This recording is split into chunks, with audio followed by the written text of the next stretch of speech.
nama saya Arini Arianti dari jurusan Pendidikan Ekonomi dengan NPM 202165050. Di sini saya dan rekan-rekan saya akan memaparkan materi mengenai perkembangan koperasi di negara Swedia. Sebelum kita membahas perkembangan koperasi yang ada di negara Swedia, saya akan memaparkan terlebih dahulu mengenai profil dari negara Swedia.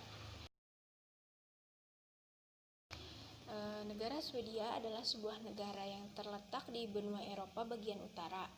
Swedia secara astronomis berada di antara 55 derajat sampai 70 derajat lintang utara dan 11 derajat sampai 25 derajat bujur timur.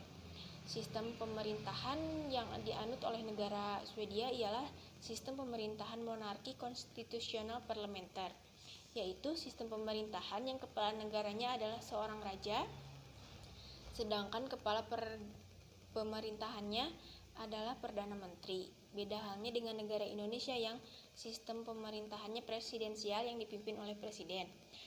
Setelah pemaparan ini, saya akan melanjutkan ke materi selanjutnya, yakni mengenai latar belakang berdirinya negara Swedia. Salah satu pelopor koperasi di negara Swedia adalah Albin Johansson.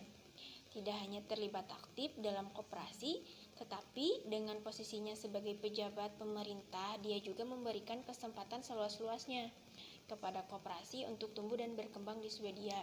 Sasaran utama dia mendirikan koperasi di negara Swedia ialah ingin membantu membangkitkan perekonomian masyarakat yang perekonomiannya di bawah rata-rata di negara Swedia.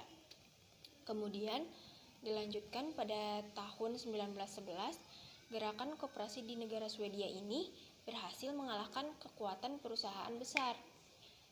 Dalam artian, koperasi di Swedia ini mulai berkembang dan maju pada saat itu sejak pertama didirikannya pada tahun 1911.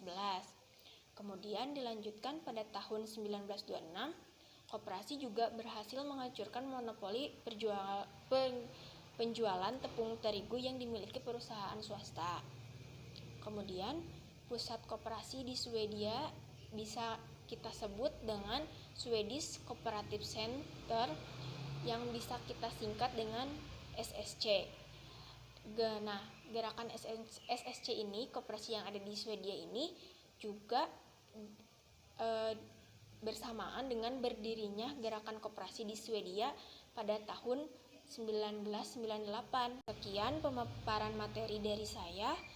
Untuk materi selanjutnya akan disampaikan oleh rekan saya bernama Dia. Terima kasih.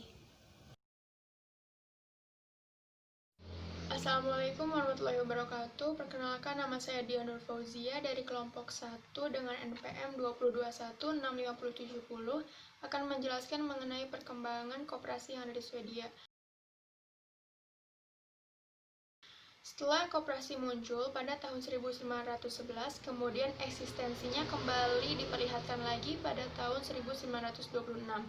Pada akhir tahun 1949, jumlah koperasi yang ada di Swedia tercatat sebanyak 674 buah dengan 7.500 cabang dan juga anggotanya hampir 1 juta keluarga. Rahasia keberhasilan koperasi-koperasi yang ada di Swedia ini karena disebabkan adanya program pendidikan yang disusun secara teratur dan juga adanya program pendidikan untuk orang dewasa di sekolah tinggi rakyat atau folk high school, serta lingkaran studi pendidikan di luar sekolah. Koperasi Pusat Penjualan Swedia atau Cooperative Förbundet mensponsori program-program pendidikan yang meliputi 400 jenis kursus teknis yang diperuntukkan untuk karyawan dan juga pengurus koperasinya.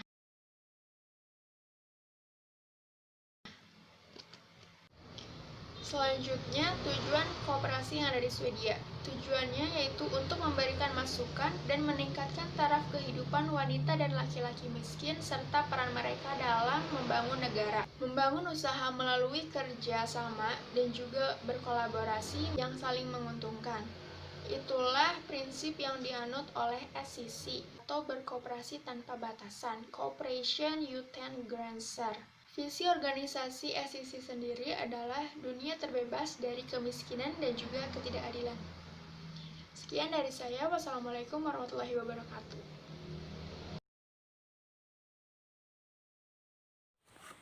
Nama saya Viana Muna Monifati Sukma, NPM 202165079.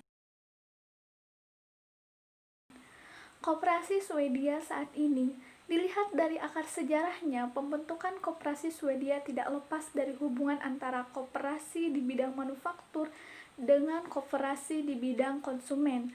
Untuk memperluas lahan usaha masing-masing, sinergi ini disebut bersifat simbiosis mutualisme karena saling menguntungkan. Ini dibuktikan dengan usaha masing-masing koperasi yang terus berkembang. Seiring perkembangan waktu, sinergi yang sudah lama terjalin berkembang menjadi keinginan untuk bernaung dalam suatu wadah.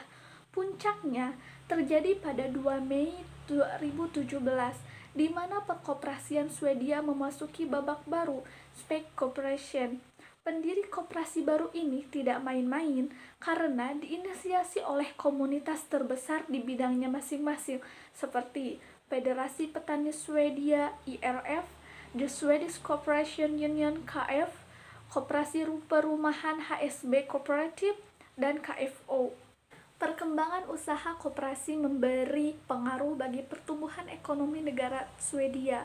100 koperasi Swedia mampu menyerap tenaga kerja sebanyak 100.000 orang dan menghasilkan omset sebesar 400 miliar krona Swedia atau SEK. Target utama UCC di Swedia adalah wanita dan laki-laki miskin, khususnya di wilayah pedesaan Swedia. Kelompok ini adalah anggota biasa dari organisasi informal warga Swedia umumnya akibat kekurangan kesempatan dalam berorganisasi.